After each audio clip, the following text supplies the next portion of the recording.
ปีใหม่ของปี2024เดือนเอพริลวันที่เท่าไหร่12บ่คือ13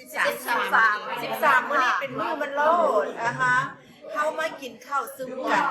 เป็นว่าปีใหม่ฟ้าใหม่ต้องกินข้าวซุ้มกันเนาะอันนี้เป็นเจ้าของบ้านจูดี้เราจะได้เพื่อนแจ็คกี้บายตั้งโตแซมโมนิกโอเคเซิร์ชมาเบิ่งอาหารเด้อว่าพวกเขามีอย่างซุ้มกันเนาะมื้อนี้เนาะอันนี้เป็นของหวานเนาะขนมสั้นแต่เป็นเผ็ดงามเด้ออันนี้เป็นพี่น้องเผ็ดมาฝากเนาะอันนี้เป็นชาวีเฮ็ดเองตัวนี้นะผักปาดนะโคโคนัทซอสโอเคมีมีหวานเด้อแล้วก็แคนาโลมีอย่างแหน่นี่สตรอเบอรี่อันนี้เป็น HEB ทำ HEB อย่ามันแซลเด้อ HEB ถ้าผู้ใดยังเปิดไมค์ HEB on sale โอเคใหญ่แล้วก็งาม80หรอ80%บ่80โอ้บอกว่า advertise เจ้าเนาะโอเคแล้วก็มีอันเนื้อข้าวปุ้นเนาะมีมาซ่าแล้วก็มีผักหลังบ้านผักมันเก็บมาไม่เท่ากันออร์แกนิกอันนี้เป็นโอ้นี่ได้เป็นเฮ็ดมานี่เลยแล้วมันพี่น้องแล้วมาแต่เมืองยังก่อนมันกลางบ้านนี่แม่ป้าหักซ้ำลูกแต่ว่าน้ำในยศเป็นป้าแต่ว่าอายุซ้ำลูกเขาคนเฮ็ดอันนี้มาเฮ็ดของกินเก่งตัวน้อยๆนี่น้ำพอเชื่อกับขนมผู้ใดจะออเดอร์อาหารนี่ออเดอร์น้ำเด้อนี่อาหารเก่งขนาดเลยนี่เฮ็ดอาหารคนเฮ็ดอันนี้มาเฮ็ดแซ่บอีกเด้ออันนี้เป็นก้อยปลาใหญ่เป็นซางอันนี้นะโอเคอันนั้นแม่นแจ็คกี้เป็นซางนั่นเป็นบันกวนนี่ได้เพิ่นเฮ็ดนำมาพร้อมเพิ่นว่าอันนี้โมนี่เค็มมากอันนี้เด็กแต่ยังอยู่อันนี้เป็นลาบเพราะว่าประเพณีเขานี่นะต้องกินลาบกินก้อยอันนี้เป็นลาบกุ้งนี่เป็นกุ้งwild caught from America เจ้าว่า the best kind of shrimp to eat is the shrimp from the Gulf wild caught เนาะอันนี้มันตำชาบีเฮ็ดชาบีนี่เด้อชาบีเด้อออเดอร์มาเด้อเขียบหมูอันนี้เป็นอย่างอันนั้นแจ่วปลาอันนี้เป็นแจ่วปลากินกับก้อยโอเคอันนี้กินแจ่วกินกับหน่อไม้สดนี่โอ้ยหน่อไม้ยูเท็กซัสอเมริกาจะได้กินหน่อไม้สดเด้อใหญ่เลยส้มพักไปเห็นอันนั้นส้มพักนี่แม่นันแต่นมาแต่นเป็นคนมาแดนิก้ามาแกดดิสไปเดนิกาวงพระจันทร์ thank you อันนี้เป็นพักอันนี้เป็นพักสลัดหวานนะข้าเจ้าขายแบบที่ว่ามันแห้งแล้วข้าเจ้าไปตำอันนี้มันกรอบๆนะหวานอะไรอันนี้เป็นพักเด้อมันหลักบ้านหลังบ้านคือวางแล้วแจกน้ำไม้เบิ่งดูนี่ตัวอันนี้กับแจกเห็ดมาให้โอ้แล้วเจ้าของจะไม่สิมานำเจ้าของสิมานำหลังอันนี้นี่กรอบกินคนเดียวกินให้คนเดียวกินยังเชื่อนะเพราะซับมันยังกับผักสลัดจีนเหรอสลัดหวานข้าวเริ่มแดงเนาะใช่แบบนี้มันจิ้มกำลังเด้ออันนี้ติดบกป่าโอ้ไม่ไงเห็นไม่ใช่แบบนี้มิสเตอร์เอรอนอันนั้นเอรอนเป็นห่วงจูดี้ขอบคุณนะนี่ขอบใจคนนี้เลยนี่มาห่วงน้อยอีกว้าวอันนี้เป็นปลาใหญ่เอามาป้าเอามาต้องเผ็ดเจียวได้นี่นะปลาใหญ่นี่เด้อนี่นะปลาใหญ่หม้อข้าวปุ้นหม้อแกงอีกโอ้ my gosh เป็นแซ่บป่ะนี่ไม่ตีนอีกเครื่องนึงแผ่เอาขึ้นมาไม่เลือดอีกนี่สิไอ้ยังตีนเครื่องมือเดี๋ยวนึกไม่ตีน Lady Finger Lady Finger อันนั้นมีอย่างนี้แกงปลามีต้องมีแกงเนาะมีลาบมีแกงปลามื้อนี้ปลานี่ไปตึกเอาเองนะนี่บ่เป็นปลาตลาดเลยปลาสดปลาไปตึกเอาเองแล้วก็มีข้าวเนาะขอบคุณขอบคุณโอ้สนุกกินแบบมื้อนี้นี่จ้าสิอันนั้นวันนี้ร้านเนี่ยนำพี่น้องอันนี้นำเป็นพี่น้องอันนี้เป็นเจ้าของ บ้านที่ว่าเป็นอ้ายของผู้ที่ถ่ายวิดีโอให้จังไว้สิเอาหน้าผู้ถ่ายวิดีโอให้เบิ่งซื้อเมียมากเลยซื้อยาสีเปล่าสีไม่กล้าได้ทั้งสองเป็นมาอยู่ป่ามาอยู่ไม่เจออะไรย้อนมันเดินแล้ว76ตั้งแต่76โอ้โอเคอยู่นี่บ่ได้ใหญ่เมื่อต่างรัฐเนาะอยู่นี่76ตกดารัดแล้วก็ไปอยู่คนละนี่ก็มาฟอดบ่ใหญ่3อยู่แค่เลย อยู่แค่เลย โอเคกินข้าวสักปะกินหลายๆเด้อเอาหลายๆโอเคและอันนี้แม่ลุงเบิ่งวิดีโอดีๆแนะนำตัวเองเนี่ยพี่ใหม่นี่ถ่ายไปเบิ่งซื้อเด้อ สิงสมุทร สิงสมุทร ยังไม่มาโรงแรม สิงสมุทรเดี๋ยวนี้ได้จักปีแล้ว90ปีนี่ล่ะโอ้อายุยืนเด้อ พาที่ได้เนาะคือจะเป็นการ12อายุแค่92ว่าอายุเคยได้ยินเสียงยักษ์หนุ่มได้เนาะมาใส่90โอเคปีนี้90 92ปีนี้นะโอเคกินข้าวหลายๆได้ลุงเด้อคือหน่อยเห็นลาบมาเลยโอเควันนี้ล่ะผู้ต่อเมื่อหันแนะนำตัวเองเนี่ยเอาอยู่แบบสบายอันนี้เป็นชื่อที่อ้ายว่าชื่อว่าเด้อ เจ๊ก็ซื้อได้เลยชื่อสมพงษ์สมพงษ์ชื่อพอชื่อสมพงษ์ลูกก็ซื้อผมชื่อพงษ์เนาะ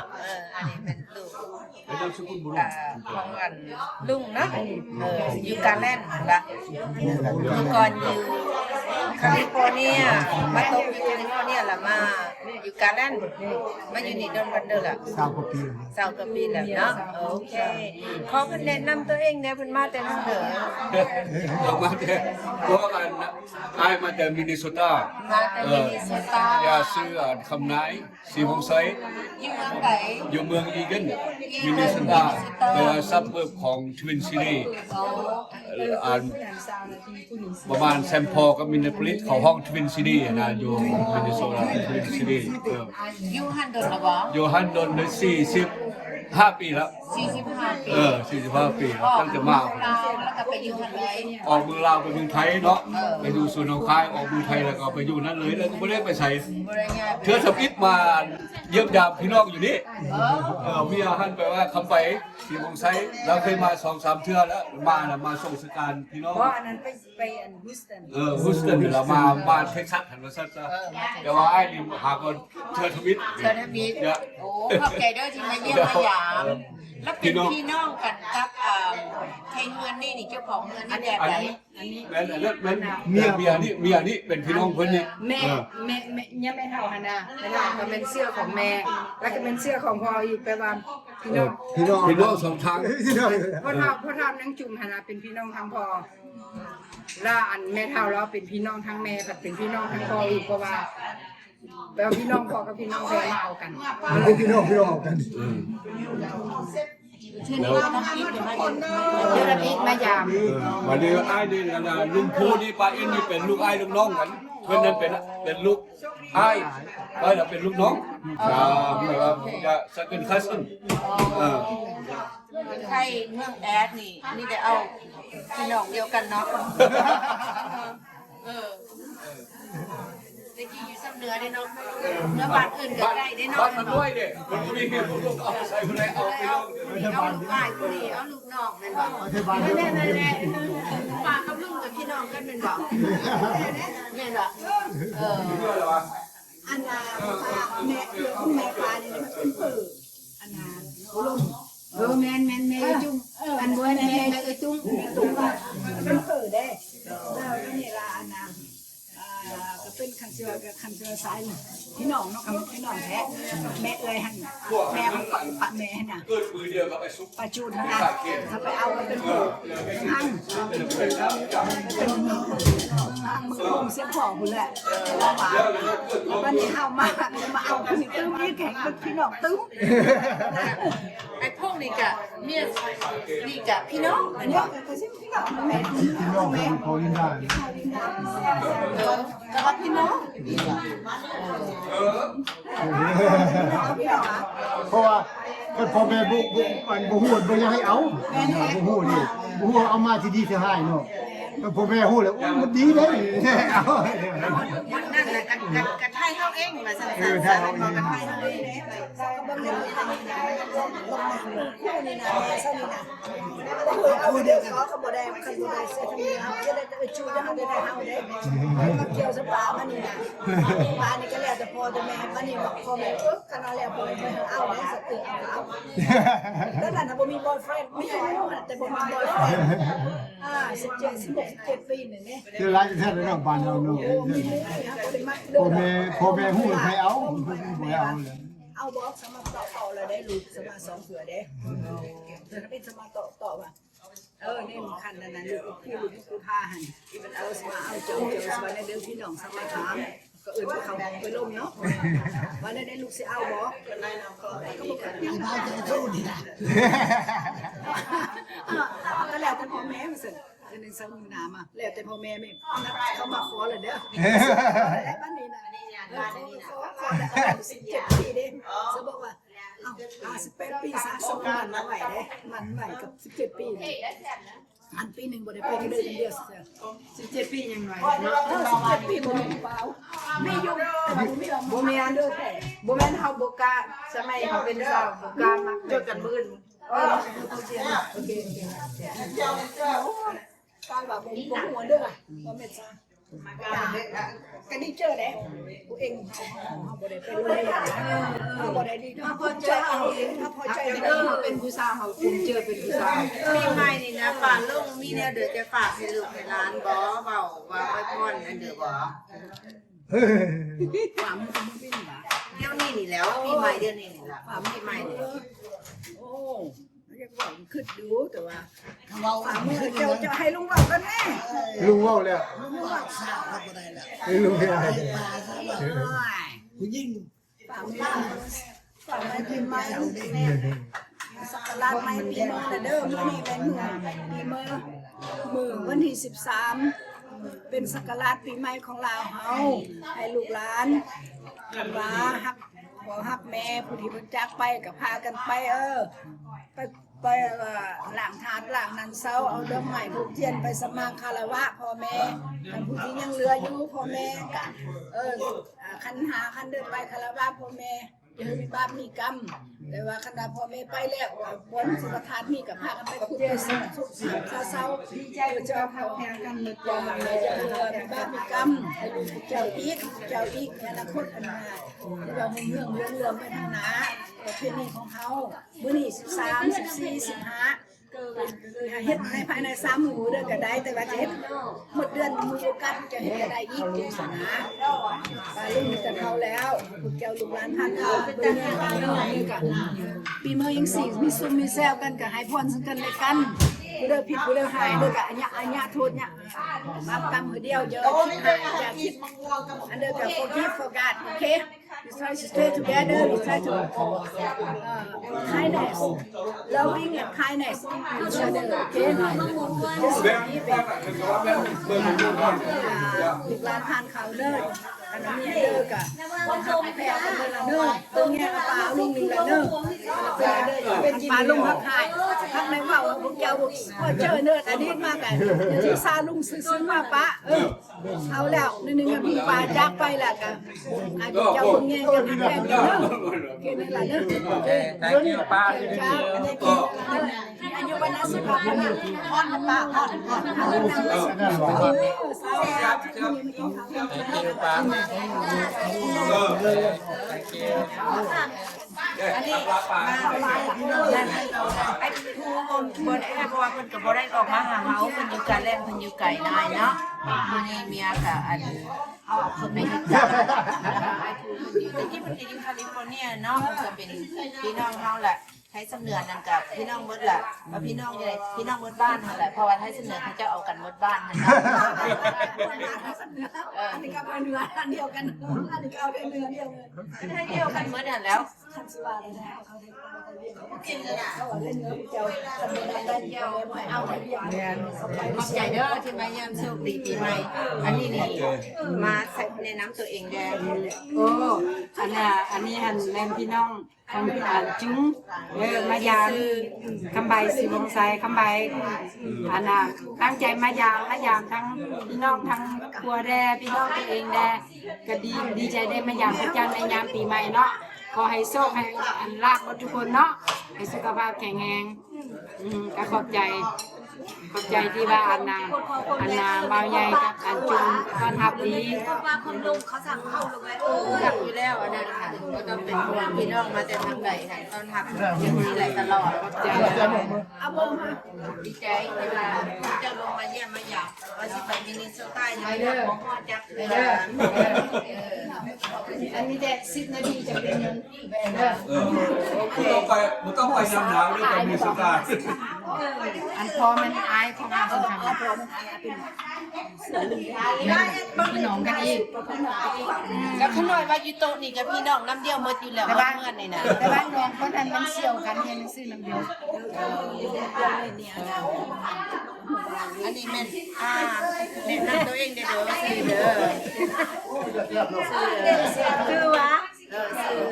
ซื้ออย่าง โอ้ชื่อว่าชื่อเอ็นพวงสวัสดิ์วันนี้หันมาหาพี่น้องเพิ่นมาแต่มินิสตามาพบมาพอกันเรื่องของอยู่นี่ให้มาสุขคนเด้อค่ะบ่มีมืออยู่มันอยู่ยืนมาสุขคนอยู่เย็นเป็นสุขอยู่ดีมีแห้งมาสุขคนเด้อ พวกมันเป็นเจ้าเมืองแองเนาะ นั่นล่ะ เจ้าเมืองแองอยู่ใส่อยู่เมืองไหนเจ้าเมืองไหนเจ้าเมืองเส้นของปีใดหาปีใด โอ้แต่ปีเพิ่นก็ยังบ่ได้เสียเด้ก็เสียปีไก่68เพิ่นก็เลย68หาปีเพิ่นก็100ปีที่สุดมาแล้วเราคนนิสัยดีนิสัยดีหาเพียง15ก็เลย68นาทีนี่ก็เลยนิสัยก็ไม่นี่ว่าเขาก็เอาไปเลยยึดอำนาจไปเลยมีที่จริงเมียก็ได้มาแลกมาว่าซั่นซะ มาแต่กี้มาอยู่กันแล่นเลยบอกคือไปอยู่ใครไปมาก่อน มาอยู่แคลิฟอร์เนียก่อนมาโตอยู่แคลิฟอร์เนียออเรนจ์คาวตี้แล้วจากนั้นเราย้ายมาอยู่เฟรเซโนออกจากเฟรเซโนแล้วจะเข้ามาเท็กซัสนี่อยู่กาแลนด์ เป็นยังก็ย้ายมาการแล่นมาสุคนแต่กี้ไปอยู่เพิ่นบ่มักบ่ไปชื่อได้ บ่มากมา2งานที่คุณน้องยังบ่ได้ยินจักเทื่อข่าวแท้นั่นก็หาอันหามาพี่พี่น้องพี่ก็เลยนำมาศาสนาอันนี้ช่องมาก็มาหาอาวุธจอดอ่ะอันนั้นเป็นราในจังหาอาวุธแล้วมาเซาอยู่หันก็มาเซางานก็จะอยู่ที่เลยสมัยนี้ก็ซื้อเงินซื้อทานก็อยู่ที่เลยล่ะว่าซั่นซะ มีลูกจักคน มี3ใช่1ยิง2เขาก็มีคนมีครัวหมดแล้ว มีร้านหาคน ส่งปีใหม่ดีใจแล้วเห็นมาน่ะอยู่ดีแทงเด้อ ดีใจอ่ะที่ผมเดา แค่ละบอกบ่ได้คิดว่าสิมามื้อ เล นี้ ยขอให้ทางให้มี เอาอยู่ใส่อยู่นี่ อยู่นี่นี้เนี่ยจะเอาตลาดจะซื้อตลาดให้ซื้อมีเงิน เลยในใหญ่นี่ อันนี้แม่น้องลาทายพูดนี่ น้องบ้า พ่อละคือนี่แหละอย่างเห็นพ่อละมาเดียวนี่แหละมาสัมภาษณ์ผู้สาวมาสัมภาษณ์ผู้สาวโอ้แม่เช้าปีน้ำจะขุนสุรินทร์ภูมิจะเห็นอย่างจะเหตุการณ์ยังสมือนี่นะ เหตุการณ์อยู่แถวนี้แหละอยู่ดาวแล้วโอ้อยู่แคร์เทนเนาะเหตุอย่างบ่เหตุกับบอลก็เจ้ายืมเงินwhat finance mortgage โอเคเห็นอยู่ใน mortgage company ให้เจ้าเห็นจากความเสียเสียให้เขาว่า ขายโลนให้ก็เจ้าขายโลนให้แบงก์อื่น งานดีจ้ะ โอเคพอเห็น ที่เดินบันไดละ เซม line of work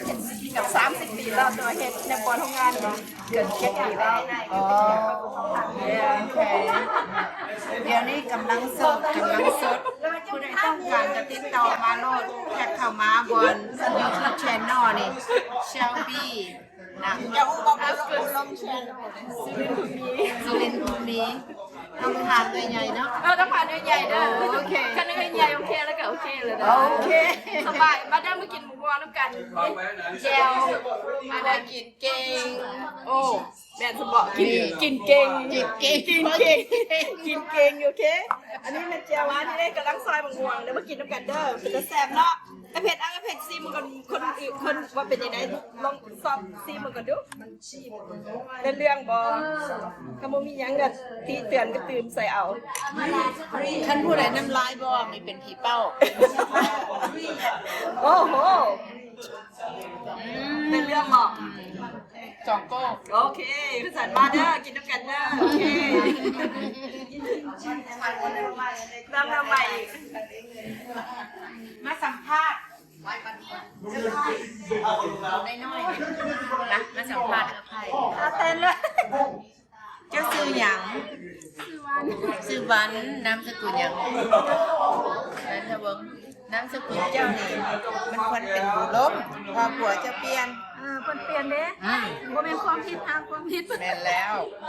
แล้ววันนี้มาอยู่อเมริกาเป็นปันไหนล่ะ22 ปีเหตุการณ์หยังโรงงานเฮ็ดของเกาหลีวะของเกาหลี LG วะแซมสันโอ้เมื่อก่อนอยู่ LG เนาะพวกเราเฮ็ดหลายกับคนพม่าเนาะพม่าอพยพนะเฮ็ดหลายเนาะบ่ได้เฮ็ดวันเสาร์วันอาทิตย์ละติเดือนนี้ยังมื้อนี้ตรวจงานตรวจโลดเพราะว่าวันปีใหม่นะเฮาต้องไปเฉลิมฉลองปีใหม่สิมาเฮ็ดในงานมันก็บ่มีปีใหม่เลยเนาะแซ่บบ่อาหารนี่ถูกอันสเปคดีบ่เพราะว่าเฮ็ดอาหารเก่งเฮ็ดอาหารเก่งอาหารนี่ทำหมดทุกอย่างไปเก็บหน่อไม้น้ำเขาอยู่บ่ปีนี้หน่อไม้หันเอามานะโอ้หน่อไม้ใหญ่เคยเฮ็ดอันนั้นบ่ให้เหนือเขาเฮ็ดเขาเอิ้นเลี้ยงเอาหน่อไม้มาเผาแล้วปลาซับแล้วเอาสิ้นหมูใส่ข้างในแล้วก็ไปปิ้งหั่นนะบ่เฮ็ดเขาเอิ้นว่าอย่างนั้นนะให้เหนือเฮ็ดเด้อนั่นแหละอาหารให้เหนือนะ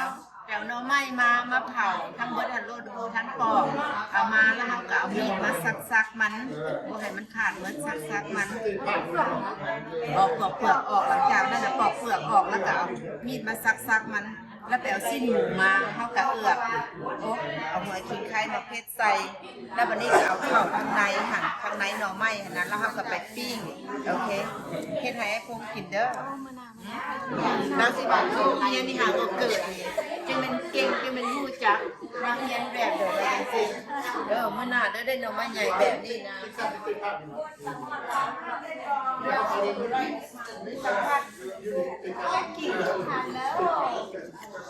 สบายดีปีใหม่สบายดีปีใหม่เด้อปีใหม่นี่ให้เบิดทุกคนให้ร่ำให้รวยเด้อให้มีโชคมีลาภแล้วก็สุขภาพแข็งแรงเด้ออันนี้เป็นพี่น้องมันมาแต่ลาวมายามได้หลายปีแล้วแหละนี่มันน่าแกนนะพูกคนก็มายามที่กันเพิ่นจะเข้าสบายดีปีใหม่สำหรับคนอยู่ลาวเด้อทุกๆคนเด้อให้สุขภาพแข็งแรงเด้อนะ เหตุการณ์อยู่ห้านอาหารบ่สไปชื่อดังเฮาปอดเบิดเป็นบ่แล้วมื้อนี้เป็นหยังเหตุการณ์อันตกงานบ่มื้อนี้มันคือค่ะวันเสาร์เขาจะพักให้ทานสไปนี่เจ้าได้ดีเลย